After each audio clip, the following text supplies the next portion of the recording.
Thank you so much for sticking around. Welcome to Dinah and John. My name is Clare Larkin-Sykes, and we're here to have a discussion on learning from sustainable projects and studies to develop greener solutions. So we'll be learning from Dinah, Director General of the Cobalt Institute, and John Fennell, CEO of International Copper Association Australia, understanding the key initiatives that they are undertaking to develop the critical minerals and strategic metals value chains and developing cleaner solutions for the future. So Dinah, we might start with you, and very keen for you to give us an overview of your organisation, your objectives, your vision, your mission, and what role your organisation, the Cobalt Institute, plays to represent the cobalt industry. Great, thanks. Thanks, everybody. Thank you, oh, we happy few at the end of the day. Really appreciate your being here. The Cobalt Institute is a trade association which consists of 55 members from all parts of the value chain, from miners to end users of cobalt. And we stand for the responsible and safe and sustainable use of cobalt in all of its forms. And our work is split into three parts, I would say, very roughly. First of all, we have a semi-regulatory function. We are the ones that the European Union trusts to do research that is appropriate for policymakers to use in their decision making. So that's a really important part. Toxicology is a lot of what we do. The second part is around advocacy and government affairs, which I'll talk a little bit about on this panel. And then finally, and probably most importantly in some ways, is we have a very important responsible sourcing and sustainability aspect to our work. So we are world leaders, I would like to say, modestly, in how to responsibly source cobalt. So that's us. Thanks, Dinah. And John, the International Copper Association Australia. Yeah, hi everybody. I guess what we do essentially is to try to promote the positive reputation of copper and copper mining. We look at protecting the market against substitution and demand destruction. We're very interested in the roadmap to zero, how we're going to get our industry to zero in real terms, and supporting the copper market globally. We've changed, everything changes from time to time because we have different pressures back in the 90s and 2000s than we do today.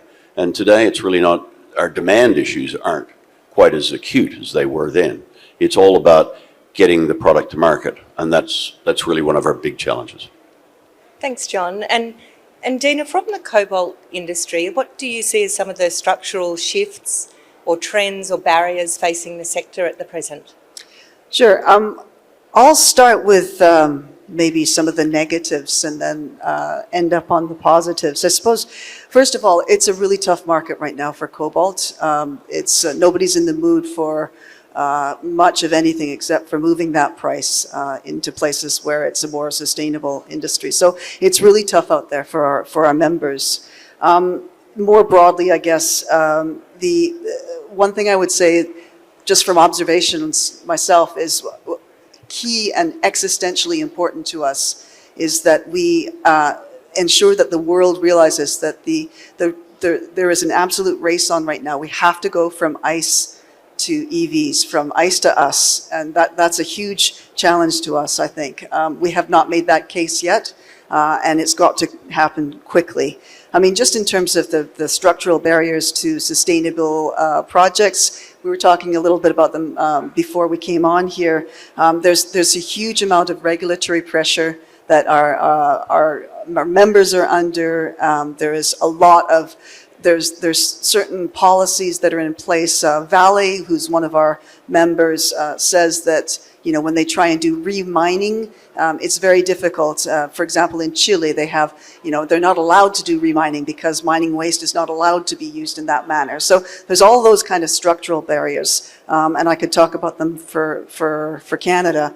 But I suppose the the other thing that's really happening now is that there is opportunity in sustainability, right? The market is changing. It's absolutely coming to life. So we've got remining that used not to be profitable or economic. It is very much now becoming so, and I think that's going to grow and grow and grow. So I'll be more optimistic as I finish.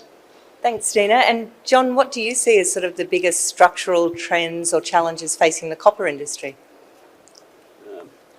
Well, back in 2016, when we did that roadmap on the changing demand for copper, we could see that, the mega trends back in those days, which are the renewable energy, the decarbonisation, the electrification of vehicles, etc., was pushing demand for our metals, as well as most other metals, much above the average of 2.7 or 2.8% per year.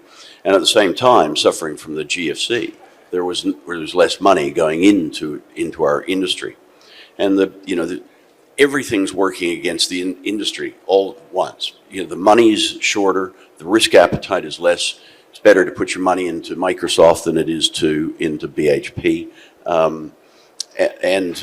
Things are getting deeper. There's less ore grades. But the real problem, I think, is there's less risk capital coming to the small mining sector. And those are the guys that discover, make the discoveries and get the ball rolling. And I think that, coupled with over-regulation in this industry, has got to be dealt with. Yeah, thanks, John. And now on to sort of as representative organisations for both of your industries, how are you addressing some of these challenges? So Cobalt Institute, I suppose the first area where we're addressing on behalf of our members is that we do quite a lot of research, which is, as I mentioned, is the kind of research that policymakers can really can trust and decide on. So we've done research into life cycle assessments for cobalt. We're right now in the middle of a very major piece of work assessing decarbonisation pathways for the industry. So we do some of that landmark work that our companies really rely on. Another piece that I would sort of point out is the Cobalt 2050 report, which is plotting out the future of cobalt use up until 2050, with the obvious implication that cobalt is at the heart of the transition to net zero. So some of that research is semi-advocacy. The other thing that we do is we talk to a lot of governments, and we need to talk to a lot of governments because there is a lot of misinformation about our industry, about cobalt, and policymakers often just don't have the right idea about it. But sometimes it's also the case that certain parts of government are working against certain other parts of government. So we've got a situation right now in DRC, which is where 70% of the world's cobalt is coming from. Where the US Department of Labor has put in certain regulations saying that the industry is at risk of forced labor, which basically there was no warning about this, and it's a crazy thing to have just slapped on an entire country. So we're working through that, and meanwhile USAID and lots of other parts of the US government are looking at each other and rolling their eyes going, where did that come from? We're trying to do more with DRC, and here you are doing regulation that is taking us away from DRC. So we try to become the neutral forum in which these kind of very important discussions for our industry can take place. Fantastic. And John, from your perspective, copper also at the heart of the energy transition. How are you addressing some of these challenges? What sort of initiatives, key initiatives are taking place at the ICAA? Well, coming back to what I was saying before, that if you're trying to meet a growing demand for metals, then, and one of the obstacles is ESG, and everybody wants to move to lower carbon emissions, but you can't just slap, restrictions on people without giving them a carrot. And the carrot really is operational efficiency. And how do you make the mines more operationally efficient? Well, clearly technology and innovation. So we commissioned the Roadmap to Zero reports. We did 5 deep dive research reports on that, and we've uploaded those onto a digital knowledge platform which will enable mining executives to be empowered to make well-advised, knowledgeable decisions about the equipment and the structure of their mines in future, and not follow just the Met's advice, but actually guide the Met's companies with what's happening in the market. Thanks, John. And so also, not just about technology and innovation, but also about developing greener solutions and the downstream value chain, or the whole of the value chain in terms of both markets. Dinah, what position do you take at the Cobalt Institute in terms of assurance and assurance programs and aligning to various standards that are emerging across the industry? Standards are a hugely important question across the industry, and we've kind of flirted with the idea of creating a Cobalt standard in the past. But our firm belief is that there is enough right now in terms of standards. We've just published a paper on our acceptable standards. We're agnostic across standards. We think, many of them, horses for courses, there are plenty of good standards out there. And so we see our role is just to make sure that the proper standards, let's say, are adhered to. And I'd urge anyone to look at our paper on standards to understand our position. But, the copper mark is a great standard. A lot of our members are going through the copper mark audit process right now. It's extremely thorough and quite exhausting, as I understand it, to go through, and is really considered absolutely best practice. So all I would say is that there are many, many excellent standards out there. You don't need a Cobalt Mark 1, but you do need to get our guidance. And in that, what we do instead is we refer our members to best practice. We have something called the Cobalt Learning Group, which is a place where our members can really understand some of the key topics and issues that are affecting our industry right now. So we see ourselves as more signposts and collaborators and those who can convene the right people in the room to make those kind of decisions. And John, did you have any comments around Coppermark and the developments in that space for the copper? Yeah, well, following from Dinah, I mean, you don't want to have hundreds of different certification programs. That's just ridiculous. And so Coppermark has reached out to the nickel and the zinc and the molybdenum market, as well as the copper producers. And now something like 40% of copper mined globally is going through Coppermark certified mines, which is fantastic. Thanks, John. And so you mentioned before the knowledge platform. Yep. Dinah, you mentioned your Cobalt Learning Group. Yeah. Cobalt Learning Groups. So knowledge in the industry is obviously a very important factor in terms of the future and developing greener solutions and the change occurring within the industry. How do you see the potential for the Copper Institute and the ICAA to work together on, is there opportunity for collaboration on the various initiatives that you have underway? Yes, first of all, but I guess one thing I'd say before we can actually talk about, specific ways that you and I can work together, I would just say that one of our members, Cobalt Blue, was just presenting on one of their incredible initiatives, actually, which is it's called Remine Plus, and it's a global mine waste and cleanup system. So it goes into tailings that are dangerous sometimes and sometimes very low value. And they do two things. First of all, they extract the value from that in terms of if they go into a copper mine, then they can extract the cobalt from that. And they also can make the actual area safer. So it's a real win-win. And that's, again, pointing to that, the change, the shift in barriers, the shift in market conditions that make such projects viable and indeed profitable. But yeah, it'll be great to discuss ways, we were talking backstage, ways that we can collaborate more.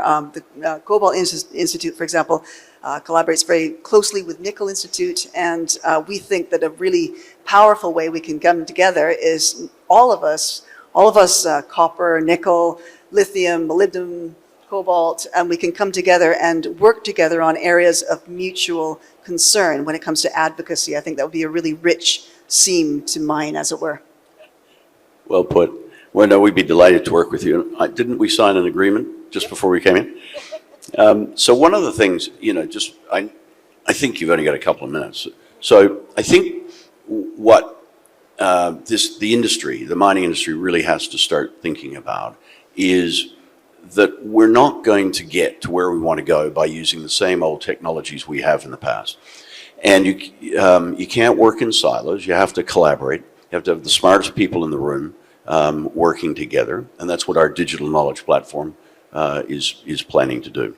And so and as an example of that, what the University of New South Wales concept is with CIRCAN is that they'll send down millions of little bots underground that will soak the copper molecules out of the rock and then climb back up to the surface and drop it off. And it sounds a bit ridiculous, but I bet you in 10 years' time, that's going to happen. And if that sort of thing happens, then the whole sustainability issue just goes away.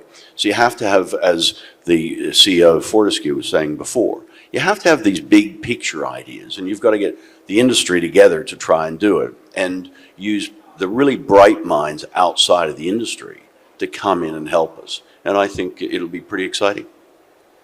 Thanks, John. And so a closing remark from you, Dinah, in terms of what would you like to see as your final takeaway in terms of learning from sustainable projects within the Cobalt Institute and studies to develop greener solutions?